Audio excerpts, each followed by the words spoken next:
For centuries, medieval people endured cold winters, wars and famine without the technology or comforts we take for granted today. Yet, despite living in what many call a primitive age, they mastered survival systems that modern preppers and homesteaders have almost entirely overlooked. Their world was one of adaptation, deep observation, and resourcefulness born out of necessity. These weren't tricks from a book. They were living systems that sustained villages and kingdoms alike. In this guide, we'll rediscover 15 medieval survival skills that still hold immense value today. Skills that could outlast any blackout, disaster, or grid failure if brought back to life. Medieval fire never died because they mastered ember preservation. Fire wasn't something medieval people made, it was something they kept alive. The fire bundle, a simple but brilliant device, allowed them to carry smouldering embers inside hollow reeds or wrapped in dried moss sealed with clay. These portable embers could be revived into flame even after days of travel. For modern survivalists, learning to preserve rather than spark fire is a game changer. A simple version can be made using cattail fluff, a piece of char cloth, and clay. Once lit, seal the ember so it smoulders safely, and you'll never face a cold night again. Their refrigerators were clay and sand, not ice or power. The medieval cooling amphora was a double-walled clay pot filled with damp sand between the walls. As the outer layer evaporated moisture, the inner chamber cooled drastically. It kept milk, meat and even herbs fresh for days in summer. Preppers can replicate this using 2 clay pots, one slightly smaller, and filling the space between them with wet sand. In off-grid conditions, this evaporative cooling technique still works flawlessly. They grew living fences that protected and fed entire villages. Before barbed wire, medieval farmers wove living hedgerows using hawthorn, blackthorn and hazel. These laid hedges were dense, thorn barriers that stopped intruders, sheltered livestock and produced berries, nuts and herbs. The method involved partially cutting young stems, bending them horizontally and weaving them together to thicken over time. Within a few years, these hedges became nearly impenetrable. Any prepper with access to land can start one today. Plant, cut, weave, and let nature do the rest. They waterproofed everything without modern chemicals, you see. The friction glaze process, well, it turned raw materials into weatherproof armour. By melting pine resin, beeswax and animal fat, and then rubbing it into leather or cloth with heat, medieval craftspeople, they created waterproof cloaks, boots and bags that lasted for years. Unlike modern sealants, this coating, it remained breathable. A modern adaptation can protect tents, tarps or jackets using the same ingredients, all available from natural sources. Their water filters, used layers of life, not plastic. Long before carbon filters, medieval villagers filtered water through layered sand, charcoal and reeds. Some even used moss and roots as biofilters.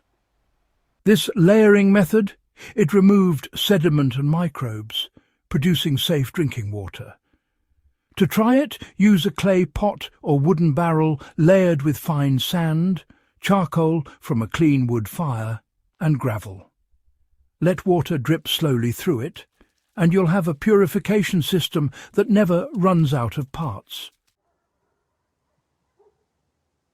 Their smokehouses, well, they preserved food for entire winters. Smoke preservation was an art form. Beyond meats, they smoked grains, herbs, and even fabric for protection. Certain woods like juniper and oak, they produced antimicrobial compounds that kept food insect-free.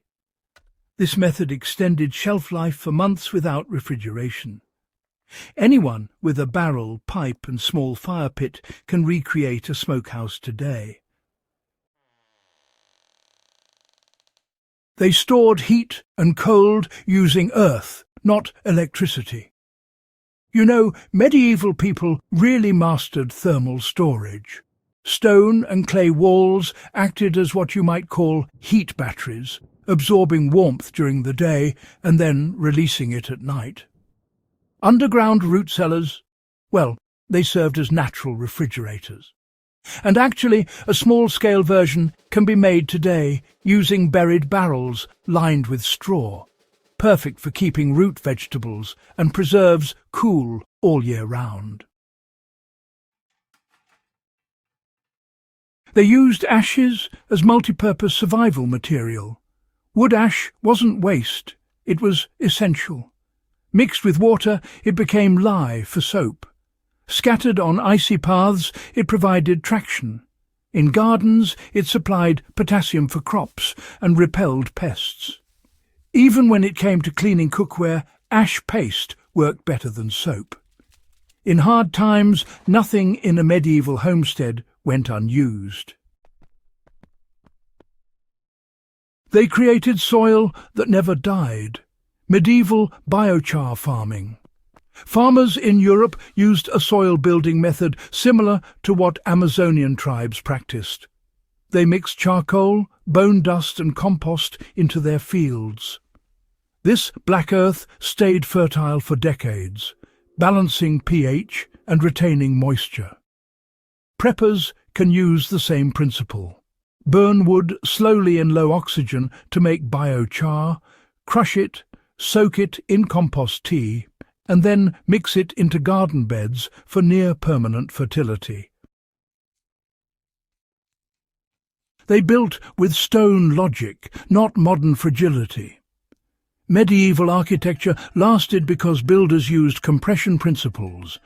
Dry stacked stone walls, for instance, used no mortar yet stood for centuries.